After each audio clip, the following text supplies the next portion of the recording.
So I'm gonna get started. Growing up, my mom always gave me 3 pieces of advice. Always be curious, never fear to be different, and when someone passes down wisdom, be gracious about receiving it and pocket it and use it when necessary. And that advice served me well throughout my life. When all my friends became teachers in college, I went to journalism school. I became a journalist who took a professor's advice to when journalism was going from print and magazines and digital and the internet was becoming a thing. My professor advised me, pursue that. That's where the careers are.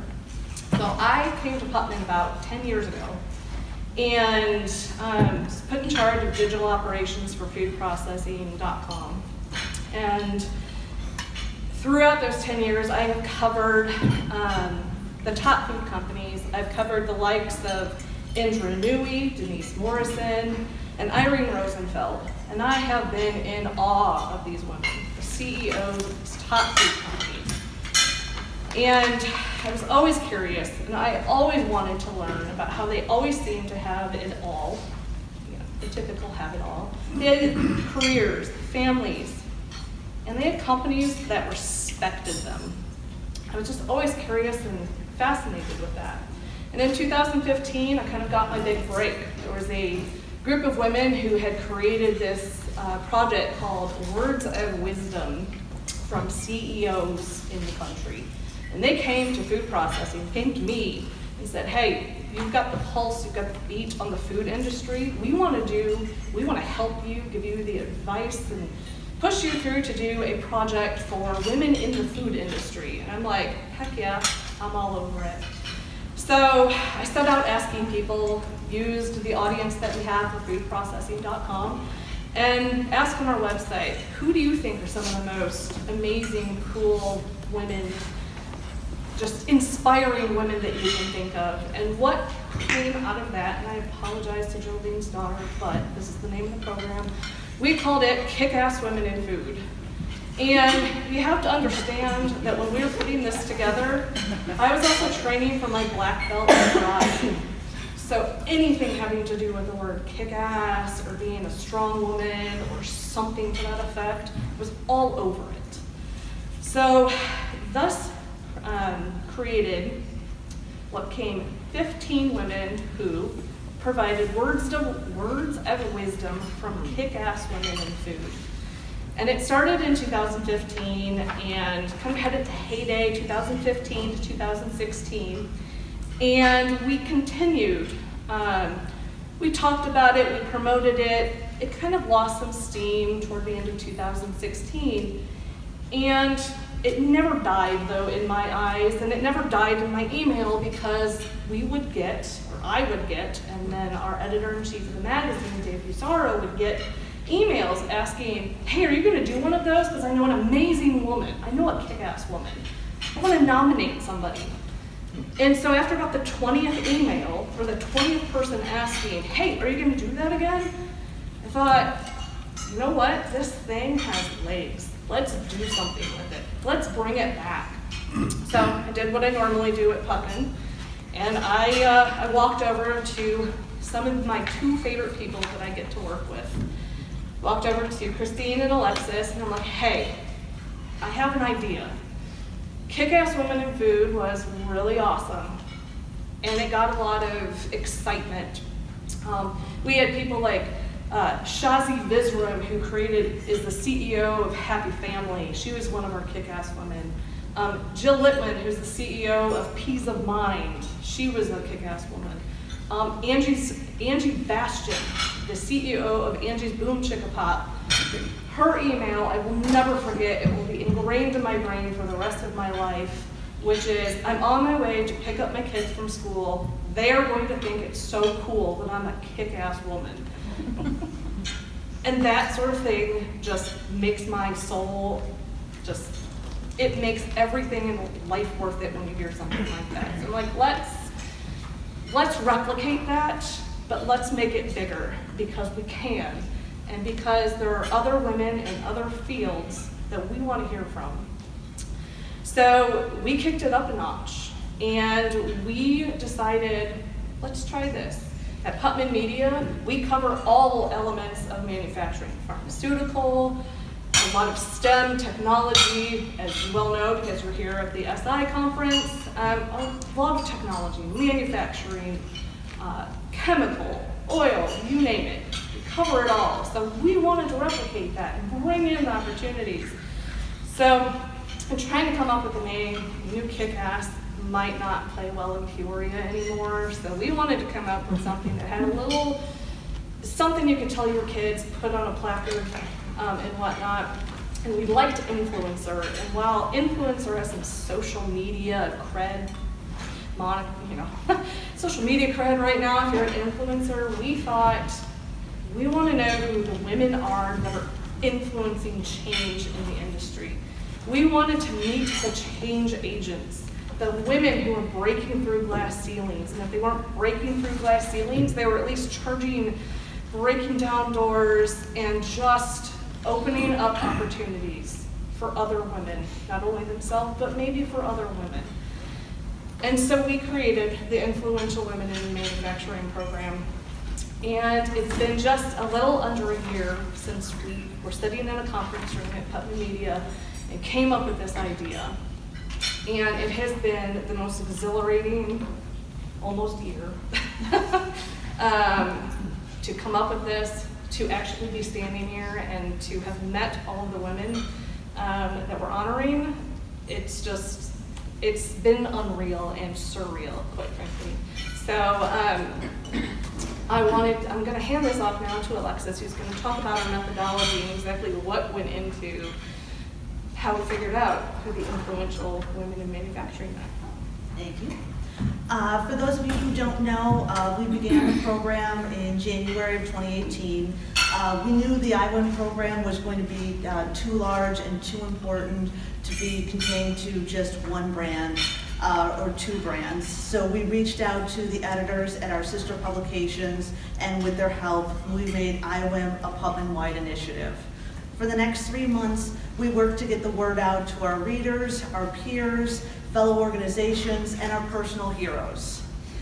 To be considered for the program, we were looking for nominees with at least a few years of experience in the manufacturing or industry production field. We wanted women who were respected in their fields, had accomplished something that had moved the company or their department or their team forward, had fostered the growth of women in manufacturing, or had demonstrated thought leadership regardless of her title or role. By the end of March, we had collected 100 nominations and exceeded our expectations. We then created a committee of Putman employees from across brands and job disciplines to help us narrow down the list. It was a very difficult endeavor since each submission was more touching and heartfelt than the last. We were truly inspired and humbled by every nominee. After a month of hard work and a few disagreements, we had dwindled the list down to our official 22 honorees, many of whom are here today. We then asked each honoree to answer one of two questions. Who has been your greatest personal or professional influence, and how are you influencing the next generation of manufacturing leaders? These form the basis of our 2018 honoree ebooks, which you can find at your tables. I also just wanted to take a second to acknowledge the talent and dedication of Jen Dacus, who couldn't be here today. She's our artistic maven. She designed the IWiM logo, the ebooks, and every other crazy idea we had. I can't really imagine the IWiM program without her. 2018 might be heralded as the year of the woman, but we plan on making 2019 the year of the influential woman. Next year, we'll be launching a website dedicated to the program and covering various workforce and skill gap issues. We also plan on launching a podcast series moderated by the women of Putman Media and featuring influential women from all aspects of manufacturing and production. And here to talk a little bit more about women in the industry is Christine. Well, thank you again as well, everyone who joined us today. It's great to see so many people, honorees and their supporters, and other conference attendees here today. When we came together to develop the IWiM program, we were all keenly aware of the much talked about statistics. about manufacturing's projected workforce shortage. According to a widely cited study from Deloitte and the Manufacturing Institute, U.S. manufacturers could face a shortfall of 2.5 million workers by 2025. By now, this isn't news. Manufacturers already are contending with waves of retirements and are working really hard to convince young people that traditional perceptions of manufacturing are just that, traditional, outdated, not at all in line with today's sleek, clean manufacturing facilities and the efficient, high-tech reality of much of today's manufacturing work. It's also not news that women can play a key role in addressing manufacturing's serious labor crunch. While women make up 47% of the overall US labor force, they represent only 29% of the manufacturing workforce. We in this room know, that manufacturing offers high-quality jobs with incredible opportunities for advancement. These are family-sustaining jobs, personally rewarding jobs for individuals across a wide range of educational backgrounds and professional interests. Who better to tell this story, to show opportunities for personal achievement and for being part of a team and an industry that's doing meaningful and important work than women? The work you are doing, IWiM honorees, in reaching out to young people and engaging them about where a manufacturing career can take them is so vital. Your mentorship of women in the industry, of new women in the industry, is vital. Your mentorship of women who've been in the industry for several years and are contemplating their next career moves is so vital. You are vital, and we thank you. I have to point out as well at this point that this idea of supporting and advancing women into key leadership roles, it's personal for Putman Media. In 1973, John and Grace Capoletti, parents of our current CEO, John Capoletti, had the opportunity to purchase Putman Publishing. John had been rising through the ranks at Putman. Grace was focused on raising the couple's 5 children. The couple bought the company together, and John led it until he passed away from cancer in 1981. Following his passing, Grace stepped in and took the helm, and she steered the company from 1981 until she retired in 2004. She dove in and led, and her legacy continues to inspire those of us at Putman today. Women get stuff done. Among the 3 of us, we've joked that should be our theme for next year. But in reading through this year's Influential Women in Manufacturing nominations and compiling honoree stories, you kind of can't help but come to that takeaway. If anyone hasn't had a chance to read through all of the IWiM honoree profiles in the ebook, we strongly encourage you to do so. Lisa Caton Levine, who's now the Business Manufacturing and Technology Center Director at Dow Chemical, she was an engineer at a small manufacturing site, and she figured that the leadership roles in the plant were not compatible for her with having small children. So she planned to quit when her children were born. A chance meeting with a plant production leader, a woman who had a young family of her own and who assured Lisa that it was indeed doable to ascend into a leadership role in the company while having a family, convinced Lisa to continue pursuing her manufacturing career ambitions. As Lisa describes, she went home and she started her own local women's network. 20 years later, Lisa crossed paths with that woman again, that woman who truly changed her life. They met up when they both spoke on a leadership panel in front of 300 young engineers.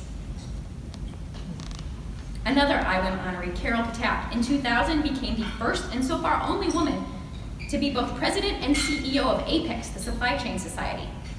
Carol started her manufacturing career on the shop floor earning minimum wage. Kelly Finch, who's here today, she's Director of Technology at Watcom Milk Products. She started in an administrative role before moving to a newly formed IT department. She later went back to school to earn her bachelor's degree, did this while balancing her full-time career and raising her family, and she graduated with a 3.98 GPA. These stories inspire us, and IWiM honorees, they inspire those around you. We are honored to help shed further light on them, and your work to elevate women in the field, in part because we recognize how important visibility is. To that point, more than 70% of women who participated in a Women in Manufacturing survey from, again, Deloitte and the Manufacturing Institute last year, said they believe that women are underrepresented in their company's leadership team. 7 in 10 feel they don't see adequate representation of women in key decision-making roles in their company. Now, manufacturers and other industrial companies have made strides recently. For example, Land O'Lakes in July named Beth Ford its new CEO, and she became the first openly gay woman to lead a Fortune 500 company. Divya Suryadevara became GM's new CFO on September 1st. That move made GM one of only 2 companies in the Fortune 500, the other actually is Hershey, to have women in both the CEO and CFO roles. These prominent, publicly visible appointments are good news, absolutely, but there's more to do. I was struck this summer by a comment that Jennifer Scanlon, who's the CEO of USG Corp in Chicago, made at a Women in Industry event downtown. She noted that while it's great to see more women in the C-suite in industry, are we also working to ensure that the leadership pipeline remains robust? That there's a strong pool of candidates one rung below the C-suite? We know that policies that support equal access to career development opportunities can support that kind of talent cultivation that's so vital. Where do manufacturing's next leaders, next executives, the people who will continue to advance the industry, where do they want to work? At an organization that approaches accommodation for things like paid family leave or flex time as a hassle? Or ones that view these shifts as an investment in their future leaders and their company's reputation? Diversity of leadership requires intention. It demands intentional commitment. For one thing, being intentional with each hiring about ensuring that a diverse group of candidates, of capable candidates, is considered for a given role. Women, I would put forth, are in a great position to do this. Women are good at anticipating how situations can change, what future needs may be, and or who can help meet these future demands. Moreover, we act on that awareness quickly. That's one reason that it's so valuable to have women at the hiring level throughout an organization. A Hewlett-Packard internal report a few years back suggested that men will apply for a job when they meet only 60% of the stated qualifications for the position. Women will apply, they tend to apply only when they meet 100% of them. It's not a matter of lack of confidence about being able to do the job well. A leadership author, Tara Moher, she did some follow-up research to that report, and she found that for both men and women who didn't apply for a given job, confidence was a non-issue. But women were more likely than men to say they hadn't applied because they were following guidelines about who should apply. Among our IWiM honorees, both Lisa Kate Levine and Rebecca Holland-New of Thermo Fisher Scientific have stories about identifying and helping to elevate talented individuals, men and women, into key leadership roles, helping them ascend to positions where they were truly able to shine. It's not about promoting a woman because she's a woman. It's about considering, intentionally, who would be the right person for this job, for this team? Who has the skill sets that this team needs, that this team is going to need 5 or 10 years from now? And has that person applied or been formally considered yet? This responsibility isn't all on women, of course.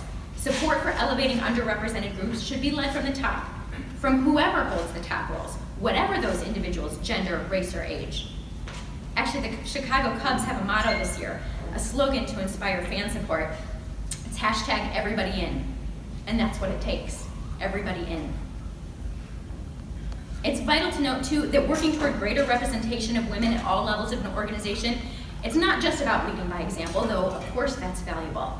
And it's not just about good optics. It can absolutely benefit the bottom line.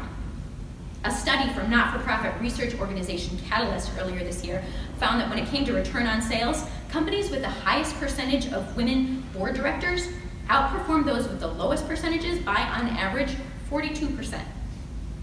And looking at return on invested capital, companies with the highest shares of women board directors outperformed those with the lowest by an average of 66%.